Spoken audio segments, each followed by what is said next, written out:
Welcome to SX classes. मैं मिताकर आप सभी का आज की इस वीडियो में बहुत बहुत स्वागत करता हूं। आज की वीडियो आपके लिए बहुत ही महत्वपूर्ण होने वाली है। आज हम बात करेंगे कि मध्य प्रदेश का राजपत्र 2022 आप लोगों ने देखा होगा। उसमें अब ये बताया गया है कि पहले शिक्षक पात्रता परीक्षा होगी, उसे उत्तीर्ण करना अनिवार्य है, उसके बाद ही आप चयन परीक्षा दे पाएंगे। तो परीक्षा के पैटर्न में बदलाव हुआ है, सिलेबस में क्या बदलाव हुआ है ये हमें रूल बुक आने पे मिलने वाला है। काफ़ी विद्यार्थियों ने ये बोला कि भैया अभी हम क्या करें, अभी हम जो तैयारी कर रहे थे वर्ग 2 की या वर्ग 1 की, अब हम क्या करें, क्योंकि चीज़ें बदलने वाली हैं, पैटर्न में बदलाव आने वाला है, सिलेबस भी चेंज देखने को पक्का मिलने वाला है। क्योंकि अब मध्य प्रदेश में भी 2 परीक्षाएं होने जा रही हैं। इसमें डरने की ज़रूरत नहीं है। देखिए अभी मैं ये सारे डाउट आपके क्लियर करूंगा और एक पॉजिटिव थिंकिंग में आपको बताऊंगा कि आखिर इससे आपको क्या फ़ायदा है पात्रता परीक्षा और चयन परीक्षा दोनों होने से। अब हम ये देखेंगे कि पात्रता परीक्षा और चयन परीक्षा से क्या क्या आपको लाभ हो सकते हैं, आप क्या पॉजिटिव सोच के चल सकते हैं। सबसे मुख्य बात आपको बता दूं मैं, हम पहले केंद्रीय विद्यालय का उदाहरण, नवोदय विद्यालय का उदाहरण ले लेते हैं। नवोदय विद्यालय के पैटर्न में भी इस बार बदलाव आपको देखने को मिला।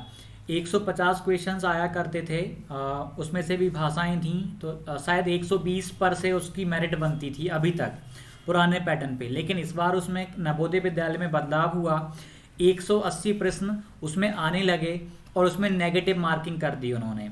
यानी नवोदय विद्यालय का भी पैटर्न इस बार उन्होंने चेंज कर दिया। चलिए नवोदय की तो बात अलग है, हम केंद्रीय विद्यालय पे आ जाते हैं, फिर हम एमपी टेट पे आएंगे।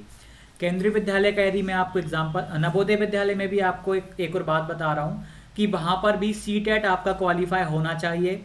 यानी पात्रता परीक्षा आपकी क्वालिफाई होगी तभी आप नवोदय विद्यालय दे पाएंगे। वही चीज़ अब अपने एमपी में भी होने जा रही है। केंद्रीय विद्यालय की बात करें तो केंद्रीय विद्यालय का पुराना पैटर्न क्या था, 2018 में भी पेपर हुआ था, तो वहाँ पर वर्ग 2 में, हम उसे वर्ग 2 नाम दे देते हैं टीजीटी को, वहाँ पर वर्ग 2 में विषय नहीं पूछा जाता था। जैसे मान लीजिए कोई वर्ग 2 या टीजीटी मैथ से फॉर्म भरता था तो मैथ वाला, सोशल साइंस वाला, इंग्लिश वाला, हिंदी वाला, संस्कृत वाला या किसी विज्ञान वाला, किसी भी अन्य विषय का हो, वो एक पेपर देता था, सभी का पेपर समान था। रीजनिंग आती थी, 40 नंबर की पैडागॉजी, 40 नंबर का जीके और एक और विषय और आता था, तो सभी का पैटर्न उसमें सेम था। लेकिन अभी अभी कुछ दिन पहले ही, 3-4 दिन पहले ही केंद्रीय विद्यालय का सिलेबस आया है। उसका पैटर्न आप देखेंगे तो पूरा का पूरा परिवर्तित कर दिया है। 180 प्रश्न आते हैं, 3 घंटे का समय वहाँ पर भी अब मिलने वाला है। और टीजीटी यानी वर्ग 2 में वहाँ पर केवीएस में गणित नहीं आता था मुख्य विषय के रूप में, अब 100 अंक का वहाँ पे गणित भी आने लगा है। तो परिवर्तन यदि हम देखें तो परिवर्तन हर एग्ज़ाम में हो रहा है। पिछले आप 1 या 2 साल से देखेंगे तो हर जगह चेंजेस हो रहे हैं, क्योंकि एनईपी आने के बाद में, न्यू एजुकेशन पॉलिसी 2020 आने के बाद में परिवर्तन करना ज़रूरी हो गया है। तो इन परिवर्तनों से डरना नहीं है। परिवर्तन केवल और केवल आपके लिए नहीं हुआ है, परिवर्तन मेरे लिए नहीं हुआ है, उन लाखों कैंडिडेट्स के लिए हुआ है जो आगे चल के अब परीक्षाएं देने वाले हैं। तो परिवर्तन केवल एक के लिए नहीं है, सभी के लिए हुआ है, तो इसमें डरने वाली कोई बात नहीं है। जो भी चीज़ें आएंगी हम धीरे धीरे उनको समझने वाले हैं, बहुत ही बारीकी से हम उनका विश्लेषण करने वाले हैं, तो आपको समस्याएं नहीं आने वाली हैं। केबीएस की बात करें, केबीएस में भी आपका जब तक सीटेट क्वालिफाई नहीं होता है, यानी वहाँ आप सीटेट को आप पात्रता परीक्षा एलिजिबिलिटी टेस्ट कह सकते हैं एमपी की तरह। अब एमपी में अब होगा सीटेट की तरह, तो वहाँ पर भी जब तक आपका पेपर 1 क्वालिफाई ना हो तब तक आप पीआरटी, हम यूँ कहें कि वर्ग 3 का पेपर आप केबीएस का नहीं दे सकते, वैसे ही आप टीजीटी का पेपर वहाँ पे नहीं दे सकते जब तक आपका सीटेट पेपर 2 क्वालिफाई ना हो। और सीटेट को भी अब आजीवन मान्यता दे दी गई है कि लाइफ टाइम आपका ये वैलिड रहेगा, इसकी वैलिडिटी अब लाइफ टाइम की जाती है। वही चीज़ अब एमपी में भी हो रही है। जो आप पात्रता परीक्षाएं एलिजिबिलिटी टेस्ट देंगे उसकी वैलिडिटी भी अब आपकी लाइफ टाइम रहेगी। यदि आपने एक बार क्वालिफाई कर लिया फिर आपको मुख्य परीक्षा देनी पड़ेगी। यही चीज़ राजस्थान में अभी अभी आप देखेंगे तो अपनाई गई है। यही चीज़ बहुत पहले से यूपी में अपनाई जा रही है। वहाँ पे भी यूपी टेट होता है, वही पात्रता परीक्षा कह लो आप उसको, जो कि अब एमपी में होने जा रही है। और फिर होता है सुपर टेट, वहाँ पे सुपर टेट नाम दे दिया जाता है। यहाँ पर अब इसे सिलेक्शन टेस्ट के नाम से जाना जा सकता है। चयन परीक्षा अभी इन्होंने नाम दिया है कि पात्रता परीक्षा उत्तीर्ण करने के बाद चयन परीक्षा पास करना अनिवार्य है, तभी जाके आपका नाम मेरिट में आएगा या आपका सिलेक्शन होने वाला है।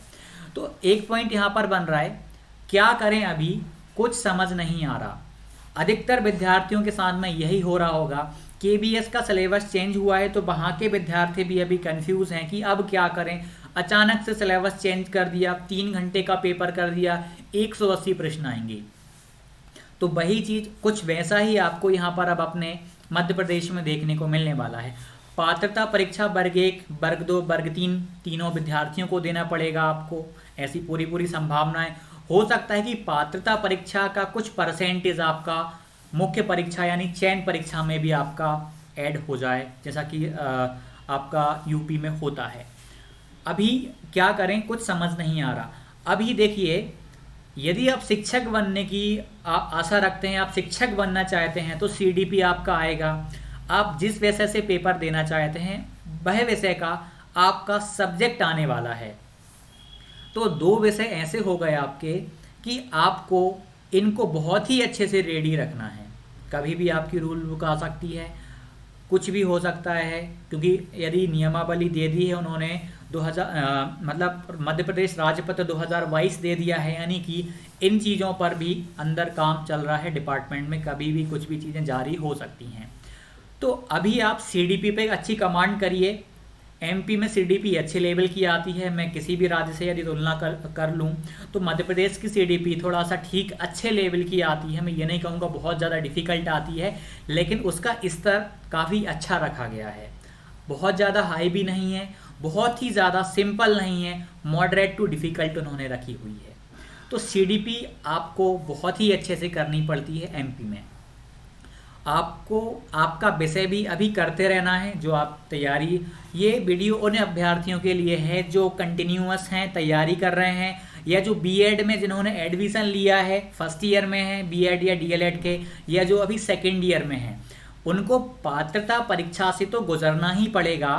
ये मतलब इससे डरने की ज़रूरत नहीं है। हर राज्य में ऐसा हो रहा था, वही चीज़ अब एमपी में भी अपना ली गई है। तो इसमें कुछ नया बदलाव नहीं है ज़्यादा कुछ, बस अब 2 परीक्षाओं से आपको गुजरना पड़ेगा। यदि आप इस चीज़ से डरेंगे तो इसका मतलब है कि आप सिलेक्शन से भी दूर जा रहे हैं। भाई सिलेक्शन होगा, थोड़ा सा टाइम लगेगा। यदि सिलेक्शन नहीं लेना तो आप तैयारी छोड़ सकते हैं, ये आपकी व्यक्तिगत राय होगी। इसमें कोई सलाह देगा तो वो आपके लिए काम नहीं आने वाली। यदि आप चाहें तो परीक्षा की तैयारी ना करें। यदि आप सपना रखते हैं कि गवर्नमेंट टीचर बनना है, गवर्नमेंट शिक्षक या शिक्षिका बनना है, तो आपको इन चीज़ों से गुजरना पड़ेगा। आप गवर्नमेंट से कुछ नहीं कह सकते हैं क्योंकि हर राज्य में ये रूल चलता है। वही रूल उन्होंने यहाँ कर दिया। एमपी पटवारी का देख लीजिए भाई, कितना परिवर्तन किया है। 4 विषयों से 8 विषय आ रहे हैं, वो भी 3 महीने में उन विद्यार्थियों को तैयारी करनी पड़ेगी। सोचिए कितना सारा कंटेंट आ रहा है। किसी ने कुछ नहीं किया, कोई कुछ कह भी नहीं सकता, क्योंकि ये गवर्नमेंट जो चाहे वो कर सकती है। उसके पास अधिकार होते हैं सिलेबस में, पाठ्यक्रम में परिवर्तन करने के या परीक्षा की नियमावली को परिवर्तित करने के। हमें उनके लिए तैयार रहना पड़ता है, क्योंकि परिवर्तन हम सभी के लिए हुए हैं, केवल एक व्यक्ति के लिए नहीं किए गए हैं। शिक्षक भर्ती के नियमों में बदलाव, निश्चित रूप से ये परिवर्तन आपको देखने को मिलने वाला है। एक नियम तो आपको मिल गया, 2 परीक्षाएं, अब आप 2 परीक्षाओं से आपको गुजरना पड़ेगा। पात्रता परीक्षा एमपी टेट आपका फिल्टर का काम करेगा। ये तीनों वर्गों की होने वाली है। सिलेबस आपका निश्चित रूप से बदलने वाला है। हो सकता है कि आपका एमपी टेट यानी जो पात्रता परीक्षा होने वाली है उसका सिलेबस सभी का सेम हो, या मुख्य आपका विषय पूछा जाए उतना रहे, सी टेट की तरह आप कर सकते हैं। लेकिन मुख्य परीक्षा का जो चयन परीक्षा होने वाली है उसमें संभावना जताई जा रही है, ऐसा हो भी सकता है, कोई बड़ी बात नहीं है कि उसमें जीके वगैरह प्लस कर दिया जाए। कुछ नंबर का जीके आ सकता है उसमें, कुछ नंबर का कंप्यूटर आ सकता है, क्योंकि एनईपी ये मतलब आईसीटी पे फोकस करती है भाई, वो जो टेक्नोलॉजी पे फोकस करती है एनईपी 2020। मुझे लग रहा है ये जो परिवर्तन किया जा रहा है ये एनईपी 2020 को ध्यान में केंद्रित करते हुए किया जा रहा है। यही एनबीएस ने किया है, यही केबीएस ने किया है, बाकी अन्य राज्यों में यह चीज़ें धीरे धीरे होती जा रही हैं। तो हो सकता है कि आपका जैसे कि केबीएस में 5 नंबर का कंप्यूटर पूछा जाएगा, हो सकता है कि यहाँ पे 5 नंबर का कंप्यूटर, ऐसी मेरी संभावना है। जरूरी नहीं कि मैं जो बता रहा हूँ वही चीज़ें हों, लेकिन हम एक तरीके में थोड़ा सोच के एनईपी के अकॉर्डिंग हम ऐसा आइडिया लगा सकते हैं कि ऐसा हो सकता है। तो सिलेबस में बदलाव हो सकता है। एनईपी आपकी निश्चित तौर पे जुड़ने वाली है आपकी, चाहे वो सीडीपी में प्लस करें। एनसीएफ आपका अभी तक ज़्यादा अंक का नहीं आता था, एनसीएफ आने वाला है। न्यू एजुकेशन पॉलिसी 2020 आपको अब अच्छे से करनी पड़ेगी। एनईपी 2020 आपकी केबीएस में भी प्लस करी गई है और भी अन्य राज्यों में प्लस करी गई है, एनबीएस में भी प्लस करी गई है। तो निश्चित तौर पे पूरी आशा है, उम्मीद है कि एनईपी भी यहाँ पर अब प्लस होने वाली है, न्यू एजुकेशन पॉलिसी 2020, क्योंकि उसी के बेस पे तो आपको आगे चल के पढ़ाना है। ये बदलाव, सेकंड पॉइंट है अपना, ये बदलाव किसके लिए सही हैं और किसके लिए नुकसानदायक हैं। परिवर्तन सभी के लिए हुआ है, सभी के लिए एक फ़ायदेमंद भी है, नुकसानदायक भी है। ये हम देखेंगे कैसे। फ़ायदा उन सभी विद्यार्थियों के लिए है, मतलब जिनका डेडिकेशन टीचर बनने में ही ज़्यादा है, जो चाहते हैं, जिनका समर्पण शिक्षक या शिक्षिका बनने की और ही ज़्यादा है, उनके लिए ये बदलाव, वो इस बदलाव से नहीं डरेंगे। बदलाव से डरने का मतलब है कि आप सिलेक्शन से दूर भाग रहे हैं। काफ़ी लोगों को एक और बात बता रहा हूँ मैं, जो हकीकत होती है, जो सच्चाई होती है, उससे यदि आप भागते हैं तो आप सिलेक्शन से दूर भाग रहे हैं। यदि मेरी बातें में कुछ तर्क है, कुछ तार्किकता है, तो आपको समझ आ रही होंगी, नहीं तो आप वीडियो को यहीं पे छोड़ के जा सकते हैं, क्योंकि कई बार मैं किसी मुद्दे पे बात करता हूँ तो थोड़ा सा उसमें डीप में जाने की पूरी कोशिश करता हूँ कि आखिरकार क्या क्या हो सकता है, उस पर अच्छे से विश्लेषण करने का प्रयत्न मैं अपनी तरफ से पूरी करता हूँ। तो इसमें नुकसान, देखिए फ़ायदा सभी को होने वाला है, क्योंकि फिल्टर हो जाएगा। अब लक काम नहीं करेगा, अब मेहनत ज़्यादा काम करने वाली है यहाँ पे। जब तक एलिजिबिलिटी टेस्ट क्वालिफाई आप नहीं करने वाले, चयन परीक्षा आप नहीं दे पाएंगे, यानी चयन परीक्षा में कम लोग बैठेंगे। एक और चीज़ सामने आ रही है कि सीटेट वाले भी चयन परीक्षा दे पाएंगे। पूरी संभावना है कि मध्य प्रदेश में यदि किसी ने सीटेट क्वालिफाई किया हुआ है या किसी अन्य राज्य का भी है और एक सेकंड रुकिएगा,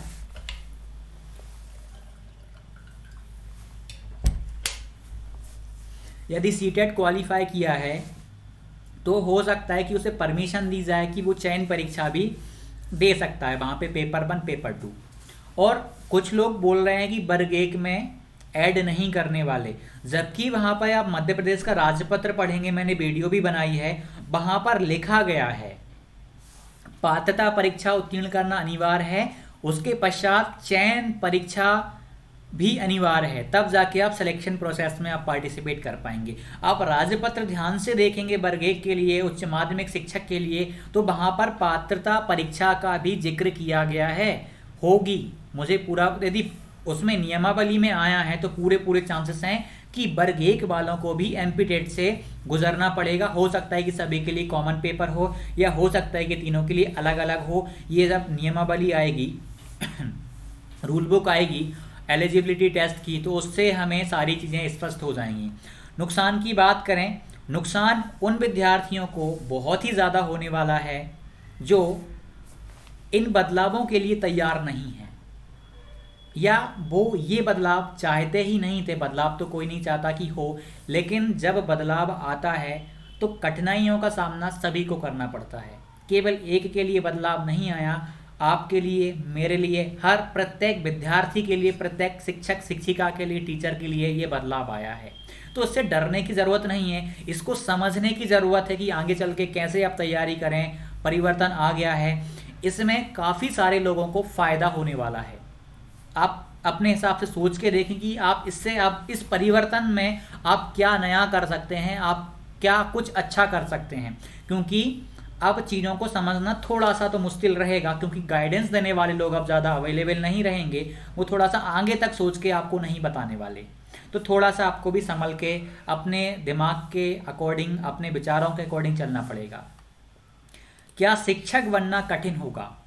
मुझे नहीं लगता कि इतना कठिन होगा।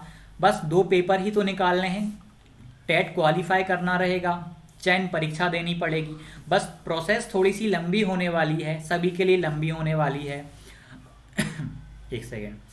आप सीटेट देते हैं, आप केबीएस की तैयारी कर रहे हो, एनबीएस की तैयारी कर रहे हो, डीएसएसपी की, तो तब भी तो आपको इस एलिजिबिलिटी टेस्ट से गुजरना पड़ता है, वहाँ पर भी समय लग जाता है।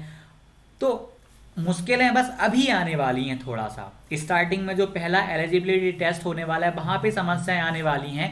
उसके बाद जब चयन परीक्षाएं आएंगी, चयन परीक्षाएं होती रहेंगी, तो फिर आपका ये जो है ना एलिजिबिलिटी टेस्ट, ये आपका क्वालिफाइड रहेगा। आपको केवल सिलेक्शन टेस्ट देना रहेगा। तो कुछ मुश्किल नहीं होने वाला है। सब कुछ जिस तरीके में चला आ रहा था वैसा है, बस थोड़ा परिवर्तन आया है। तो थोड़ी सी समस्याएं आने वाली हैं, गाइडेंस थोड़ा सा कम मिल सकता है, कंटेंट की थोड़ी सी कमी हो सकती है स्टार्टिंग में आपको। बाकी सारे वैसे कंटेंट की कमी किस रूप में होगी, नहीं होने वाली। सीटेट के पेपर सारे अवेलेबल हैं आपके, रीट उपलब्ध है, केबीएस एनबीएस के पुराने पेपर अवेलेबल हैं, कंटेंट की भरमार है। शिक्षा के क्षेत्र में जो टेट के एग्ज़ाम्स होते हैं उनके लिए कोई कमी नहीं आने वाली है। तो कोई कठिन नहीं है शिक्षक बनना। जैसा आसान पहले था वैसा ही आसान आज भी है, लेकिन सही गाइडेंस लेना है। मैं यदि आपको सही बुक्स बताता हूं कि आपको एनसीईआरटी पढ़नी पड़ेगी, तो आप उसको इग्नोर नहीं कर सकते हैं, क्योंकि आप शिक्षक अथवा आप शिक्षिका बनने जा रहे हैं।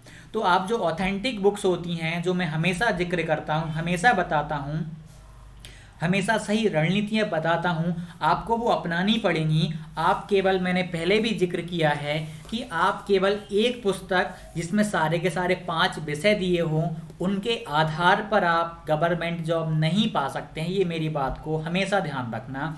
आपको ऐसी अलग अलग पुस्तकें पढ़नी पड़ेंगी, डीप में अध्ययन करना पड़ेगा। अब कुछ लोग क्या करेंगे, जो एलिजिबिलिटी टेस्ट है उसको केवल क्वालिफाई करने की कोशिश करेंगे। तो मेरे हिसाब से राय ये है कि आपको उसमें भी अच्छे अंक लाना होगा, क्योंकि बेस आपका वहाँ से मजबूत होने वाला है। तो पात्रता परीक्षा को भी आपको छोटे में, हल्के में नहीं लेना है कि बस क्वालिफाई करना है। अभी इसकी नियमावली आ जाएगी तो सारी चीज़ें आपकी क्लियर हो जाएंगी। और जो विद्यार्थी वर्ग 1, वर्ग 2, वर्ग 3 के सीरियस कैंडिडेट हैं, वो टेलीग्राम चैनल को ज्वाइन कर लेना, क्योंकि वहाँ पर आपको वर्ग 1, वर्ग 2, वर्ग 3 के संबंध में बहुत ही सटीक जानकारियाँ दी जाएंगी। अपडेट आपको वहाँ पर किया जाएगा। कोई सा भी राजपत्र, कोई सी भी नियमावली आपकी आएगी वर्ग 1, 2, 3 के संबंध में, पात्रता परीक्षा के संबंध में, चयन परीक्षा के संबंध में, सिलेबस के संबंध में, सारी चीज़ें उस टेलीग्राम चैनल पे मैं आपको उपलब्ध कराने वाला हूँ। और हमारा एस सक्सेस क्लासेस ऐप भी लॉन्च हो चुका है वर्ग 1, वर्ग 2, वर्ग 3 के संबंध में। आगे आने वाली परीक्षाओं के लिए बहुत ही महत्वपूर्ण सिद्ध होने वाला है। आगे चल के हम इनके लिए टेस्ट सीरीज लॉन्च करेंगे, थोड़ा डिफ़िकल्ट लेवल पे हम करने वाले हैं। पूरी हमारी कोशिश है। अभी देखते हैं कि आगे चल के क्या बदलाव होता है, क्या रूल बुक आती है। तो आप लोग टेलीग्राम से जुड़ें और आप अपने इस चैनल एस सक्सेस क्लासेस के एप्लीकेशन को भी आज ही इंस्टॉल करें और अपने मोबाइल में उसको रखें। और वर्ग 1, वर्ग 2, वर्ग 3 की तैयारी अपनी हल्की फुल्की अभी स्टार्ट रखें। बाकी जो भी परिवर्तन आएंगे बताने के लिए हम हैं, कोई दिक्कत नहीं आने वाली। गाइडेंस आपको भर भर के मिलने वाला है, मोटिवेशन आपको सही तरीके में मिलने वाला है, कोई दिक्कत नहीं आने वाली। बस अभी आप सीडीपी तैयार करिए अपनी, और आप लोग सीडीपी के साथ साथ आप अपना मुख्य विषय कर सकते हैं, मैथ, सोशल साइंस, विज्ञान। आप जिस विषय से भी आप योग्य हैं, जिस विषय से भी आप पेपर देने वाले हैं, आप उसकी अपनी तैयारी करिए। और मेरी बेसिक बातों को आप हमेशा ध्यान रखिएगा। और मैंने पहले स्ट्रेटेजीज वीडियो बनाई हुई हैं कि कैसे वर्ग 2 की तैयारी करना है, वर्ग 1, या फिर कैसे मैंने इंटरव्यूज़ लिए हुए हैं, आप उनको देखिएगा, वो आपको बहुत ही ज़्यादा हेल्प करने वाले हैं। तो चैनल जाते जाते यही कहूँगा, वीडियो अच्छी लगी लाइक कीजिएगा, सब्सक्राइब कीजिएगा चैनल को, क्योंकि ऑथेंटिक वीडियोस, ऑथेंटिक कंटेंट हमेशा हम आपको यहाँ पर बताने वाले हैं। तो चलिए मिलते हैं अगली वीडियो में। धन्यवाद।